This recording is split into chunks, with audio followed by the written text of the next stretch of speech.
आज के video lecture में हम डिस्कस करेंगे एंटीहिस्टामिनिक्स के बारे में। एंटीहिस्टामिनिक्स कंपाउंड क्या होते हैं? The compounds which implies the inhibitor of the action of the histamines. Basically histamine का क्या वर्क होता है and why we need to inhibit the action of the histamine is कि हिस्टामिन्स जो होते हैं they are basically the vasodilators, और vasodilator होने के कारण ये क्या कर देते हैं कि जो हमारी ब्लड कैपिलरीज होते हैं उनके परमेबिलिटी को इंक्रीज कर देते हैं बाय द डायलेशन, क्योंकि वो स्ट्रेच हो जाता है तो वो बहुत थिन हो जाता है जिसके कारण उसकी परमेबिलिटी इंक्रीज हो जाती है। एंड क्योंकि ब्लड कैपिलरीज की परमेबिलिटी इंक्रीज हो रही है तो जो प्लाज्मा फ्लूइड होते हैं, प्लाज्मेटिक प्रोटीन होते हैं, they get release are ooze out from the capillaries, और वो इंटरस्टिशियल स्पेस में इकट्ठा होने लग जाते हैं, एक्यूमुलेट होते हैं, जिसके कारण एडिमा हो जाता है। एडिमा होने के कारण क्या करेंगे, वो ब्लड कैपिलरीज को प्रेस करेंगे। प्रेस करने से ब्लड फ्लो जो है वो प्रेशराइज होगा, मतलब ब्लड का फ्लो, बीपी बढ़ जाएगा, हार्ट रेट इंक्रीज हो जाएगा। They also inhibit means histamine inhibit the contraction of the rate uterus, increase the gastric juice secretion by the stomach causing the ulcer. Ulcer cause करते हैं क्योंकि ये histamine के release को बढ़ाने से गैस्ट्रिक एसिड सेक्रीशन प्रमोट हो जाता है। And also involved in the allergic reaction and anaphylactic shock condition. So there is a lots of problem would be occurs if there is activation of the histamine receptor will be takes place. Okay? तो ये सब चीज़ें यहाँ पर होती हैं। इन सब problem को सॉल्व करने के लिए हमको क्या करना पड़ता है, हिस्टामिन के एक्शन को कम करना पड़ता है। हिस्टामिन के एक्शन को कम करने का तरीका क्या है कि हिस्टामिन जो रिसेप्टर्स प्रेजेंट होते हैं अलग अलग साइट में, उनके एंटागोनिस्ट हम दें, जिसको हम एंटीहिस्टामिनिक कंपाउंड्स कहते हैं। तो यहाँ पर आज की वीडियो में हम डिस्कस करने वाले हैं H2 रिसेप्टर एंटागोनिस्ट सिमेटिडिन के बारे में। H2 रिसेप्टर्स कहाँ पर प्रेजेंट होते हैं? तो H2 रिसेप्टर्स जो होते हैं वो प्रेजेंट होते हैं गैस्ट्रिक पेरिएटल सेल्स में। H2 रिसेप्टर्स की अगर हम बात करें तो H2 रिसेप्टर्स प्रेजेंट होते हैं बेसिकली गैस्ट्रिक पेरिएटल सेल्स में, यूट्रस में, टी लिम्फोसाइट्स में, बेसोफिल्स में, मास्ट सेल में। इसमें से सबसे इंपॉर्टेंट और जो कॉमन यूज़ है कि जो H2 रिसेप्टर वो गैस्ट्रिक पेरिएटल सेल्स में है, और जब वहाँ पर वो एक्टिवेट होते हैं तो गैस्ट्रिक एसिड सेक्रीशन को प्रमोट कर देते हैं, जिसके कारण गैस्ट्राइटिस और अल्सर होने के चांस बढ़ जाते हैं। तो गैस्ट्राइटिस के प्रॉब्लम को या एसिड सेक्रीशन को कम करने के लिए क्या किया जाता है, H2 रिसेप्टर एंटागोनिस्ट देने की जरूरत पड़ती है, जिससे कि उसकी जो सेक्रीशन प्रॉपर्टी है वो कम हो जाए। और एंटागोनिस्ट के फॉर्म में जो बेसिक ड्रग लिए जाते हैं जो कॉमन मार्केट में अवेलेबल हैं वो हैं सिमेटिडिन और रेनिटिडिन। तो इसमें आज हम डिस्कस करने वाले हैं सिमेटिडिन के केमिस्ट्री के बारे में। तो यहाँ पर हम डिस्कस करेंगे सिमेटिडिन के बारे में। सिमेटिडिन के स्ट्रक्चर सबसे पहले देखते हैं, जो कि बेसिकली दो बेसिक फार्माकोफोर कंटेन करता है। एक होता है इसमें इमिडाजोल और दूसरा होता है गुआनिडिन। तो स्ट्रक्चर क्या है, तो यहाँ पर पहले लेफ्ट साइड से शुरू करेंगे लिखना। ये आपको दिखेगा इमिडाजोल, जिस थोड़ा सा रोटेटेड है, आपको थोड़ा अलग लग सकता है यहाँ पर, और ये इसको हम बोलेंगे 1 जो कि सैचुरेटेड पॉइंट है। फिर यहाँ से 2, 3, ये पॉइंट 4 है, और ये वाला पॉइंट क्या है 5 पोजीशन में प्रेजेंट होता है एक methyl group. There is a 2 double bonds is present in the ring as we no.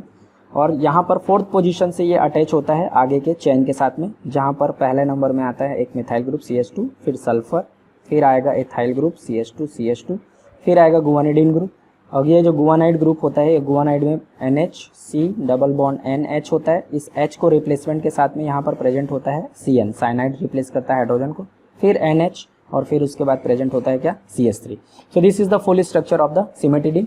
दिखने में थोड़ा बड़ा है, बट 1 by 1 अगर आप इसको डिस्कस करेंगे तो ईजी हो जाता है। नोमेनक्लेचर देखेंगे। नोमेनक्लेचर के लिए हमको पेरेंट कंपाउंड सेलेक्ट करना होता है। यहाँ पर जो पेरेंट हम सेलेक्ट करेंगे वो गुआनिडिन को सेलेक्ट करेंगे। गुआनिडिन, ये गुआनाइड है, सॉरी गुआनाइड, ये अपना पेरेंट है। इसके रिस्पेक्ट में हम इसका IUPAC नोमेनक्लेचर कर सकते हैं। तो क्या करेंगे, ये जो गुआनाइड है इसमें पहले नाइट्रोजन्स को हम पोजीशन कर देंगे, नंबरिंग कर देंगे। तो यहाँ पर ये वाला जो N है इसको सिर्फ सिंपली लिखेंगे N। सेकेंड वाला जो N है हमारा साइनाइड वाला जो N जुड़ा हुआ है C डबल बॉन्ड N, इसको हम बोलेंगे N डैश। और जो ये तीसरा वाला N है इसको हम बोल देंगे N डबल डैश। तो N डैश और N डबल डैश, ऐसे इसको नंबरिंग ना करके डैश के फॉर्म में हम इंडिकेट कर देंगे। तो फिर इसके अकॉर्डिंग हम नोमेनक्लेचर लिखेंगे। तो सबसे पहले हम अल्फ़ाबेटिकली जाने की कोशिश करेंगे। तो N डैश में साइनाइड है, C से शुरू होता है, उसका नोमेनक्लेचर में यहाँ पर लिखेंगे तो क्या आ जाएगा N डैश। N डैश में क्या जुड़ा हुआ है साइनाइड को हम क्या बोलते हैं साइनो, ठीक है। फिर ये N हो गया, इस N में क्या जुड़ा हुआ है मिथाइल, तो लिख देंगे क्या N मिथाइल, क्लियर। देन फिर आगे एन डबल डैश से इन इतनी सारी चीज़ें जुड़ी, इतनी सारी चीज़ों में पहले नंबर में क्या जुड़ा है, 2 एथाइल, इसको ले लेंगे नंबर क्या 1 और इसको क्या दे देंगे 2। तो एथाइल के कौन सा पोजीशन 2 पोजीशन, तो एथाइल का कौन सा पोजीशन 2। अब 2 से आगे क्या अटैचमेंट है, तो 2 के आगे अटैच है यहाँ पर थायो और यहाँ पर क्या है मिथाइल, तो मिथाइल थायो ग्रुप जुड़ा है सेकंड पोजीशन ऑफ एथाइल से। इस मिथाइल से क्या ग्रुप अटैच है, इस मिथाइल से ग्रुप अटैच है इमिडाजोलाइल ग्रुप, जो कि कौन से पोजीशन से अटैच है 4, तो 4 इमिडाजोलाइल, लेकिन इसमें भी जुड़ा है क्या मिथाइल 5th पोजीशन में। तो इसको कैसे लिख सकते हैं हम, तो यहाँ पर ध्यान से देखेंगे आप कि ये हो जाएगा 5, ये 5 मिथाइल, 5 मिथाइल। देन ये किससे जुड़ा हुआ है इमिडाजोल से, लेकिन इमिडाजोल यहाँ पर अभी पेरेंट नहीं है, साइड चेन है, इसलिए इमिडाजोलाइल हो जाएगा, तो इमिडाजोलाइल। लेकिन ये जो जोलाइल इल ग्रुप है ये कौन से पोजीशन से अटैच है 4th पोजीशन से, तो 4 इल ऐसा लिख देंगे। क्लियर। देन अब ये इतना पूरा पोर्शन हो गया, इसके बाद क्या है प्रेजेंट है मिथाइल, तो यहाँ पर हम क्या लिख देंगे मिथाइल। अब ये मिथाइल ग्रुप किससे अटैच है, तो उसके बाद जुड़ा हुआ है क्या थायो, ये कंप्लीट हुआ। और ये सेकंड पोजीशन किसका है एथाइल का, तो थायो एथाइल। ये पूरा साइड चेन को हमने इंडिकेट किया और ये सब किससे जुड़ा हुआ है इस गुआनाइड से, तो यहाँ पर लास्ट में क्या आ जाएगा गुआनाइड। तो this is the IUPAC nomenclature of the cimetidine. Okay, let's take the synthesis.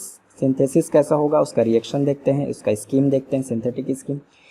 तो सिमेटिडिन का जो सिंथेसिस स्टार्ट होगा वो स्टार्ट होता है इसके प्रिकर्सर इमिडाजोल से। इमिडाजोल को हम किस फॉर्म में लेंगे, तो इसका स्ट्रक्चर देख लेते हैं। यहाँ पर क्या रहेगा मिथाइल और यहाँ पर प्रेजेंट है CH2OH।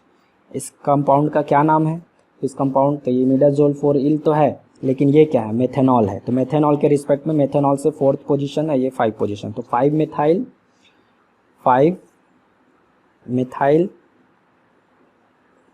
1H लिख रहे हैं। 1H क्यों लिख रहे हैं, क्योंकि 1 पोजीशन जो है इसका सैचुरेटेड है, इसलिए 1H लिख रहे हैं 1H।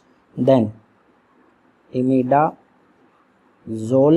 4 इल, क्योंकि ये इसको साइड चेन के लिए से लेना, पेरेंट क्या लिया यहाँ पर मेथेनॉल, तो ये हमने लिया प्रिकर्सर स्टार्टिंग मटेरियल। इसका रिएक्शन हम किससे कराएंगे, इसका रिएक्शन हम इस कंपाउंड से कराएंगे SH CH2 CH2 NH2। ये कौन सा स्ट्रक्चर है, इस स्ट्रक्चर का क्या नाम है, तो ये CH2 CH2 NH2 को इथाइलअमीन और ये ग्रुप है मर्केप्टो, तो ये क्या हो गया 2 मर्केप्टो इथाइल अमीन, ये ग्रुप है। इन दोनों का रिएक्शन कराएंगे। दोनों का रिएक्शन कराने के लिए क्या होगा, यहाँ पर रिएक्शन कराने पर तो ये OH ग्रुप निकलेगा और यहाँ से हाइड्रोजन मतलब माइनस क्या हो जाएगा H2O। इसके लिए रिएक्शन को कोई डिहाइड्रेटिंग एजेंट जैसे कैल्शियम क्लोराइड एनहाइड्रस या जिंक क्लोराइड के प्रेजेंट में हम करा सकते हैं, जिससे P2O5 क्या हो जाएगा रिलीज हो जाएगा, तो डिहाइड्रेशन रिएक्शन यहाँ पर हो जाएगा। तो H2O जैसे ही बाहर निकलेगा ये सल्फर के साथ में ये ग्रुप आगे पूरा अटैच हो जाएगा। देखते हैं क्या कंपाउंड बनेगा, तो कंपाउंड बन रहा है यहाँ पर फिर से NH, इमिडाजोल स्ट्रक्चर को SH लिख देंगे। यहाँ पर क्या प्रेजेंट है CH3, ठीक। यहाँ पर CH2 ऑलरेडी प्रेजेंट है जो मेथेनॉल का था, OH हट गया है, उसके बाद सल्फर आ जाएगा, सल्फर फिर क्या आएगा CH2, फिर क्या आ जाएगा CH2 और इस CH2 से क्या अटैच है NH2 अटैच है। Okay, so this is our second compound. इसके बाद क्या करेंगे, इसका ही रिएक्शन, इस कंपाउंड का रिएक्शन हम आगे कराएंगे। इसके लिए हम क्या लेंगे, तो ग्रुप का नाम है CH3S ट्वाइस थायोमेथाइल, तो डाई थायोमेथाइल या 20 थायोमेथाइल, ये carbon, then there is a double bond N CN, तो N साइनोसाइनाइड है, ये क्या है, ये N साइनोसाइनाइड है। ये स्ट्रक्चर बेसिकली इसको हम कैसे एक्सप्लेन कर सकते हैं, इस स्ट्रक्चर को हम साइड में लिख रहा हूँ रफ वर्क के लिए। इसका स्ट्रक्चर कुछ ऐसा दिखेगा आपको, SC double bond N CN, फिर इधर भी SCH3, ये ऐसा है, ठीक है। तो इधर भी SCH3, इधर भी CH3, C double bond N CN।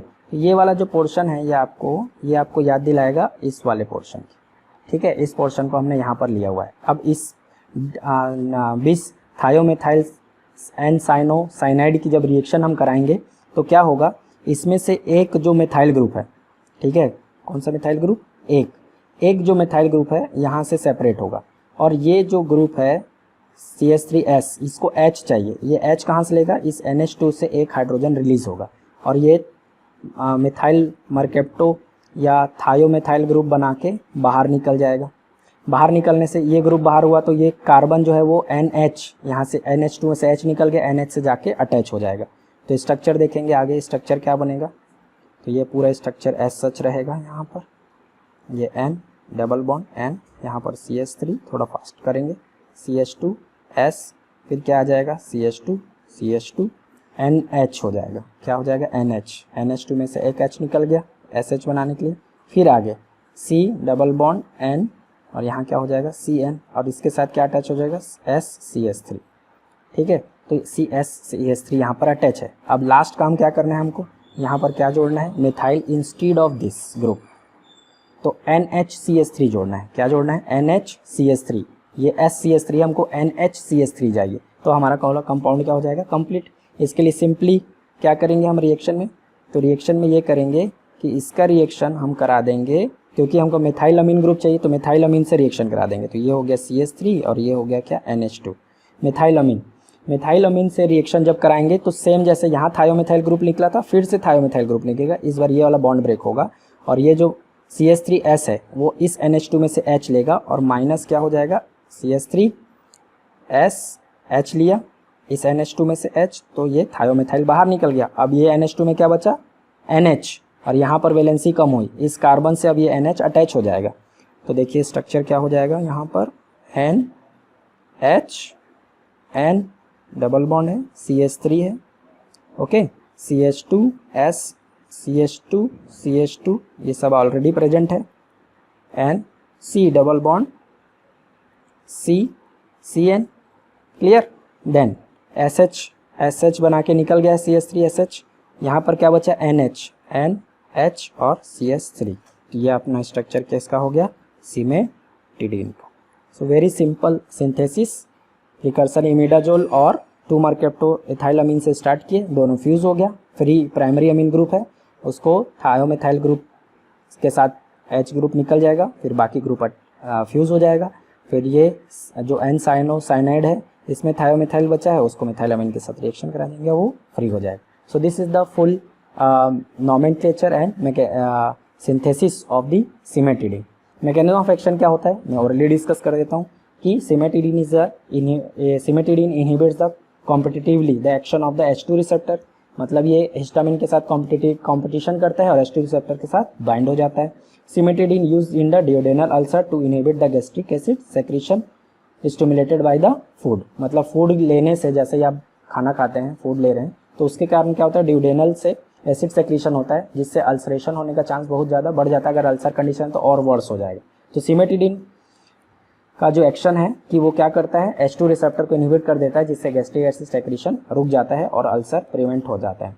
Cimetidine also has the lower anti androgenic effect as well as the inhibition of the oxidative enzyme cytochrome oxidase, ये भी इसका रोल है, साइटोक्रोम ऑक्सीडेस को भी इनहिबिट करता है और androgenic effect anti androgenic effect भी है।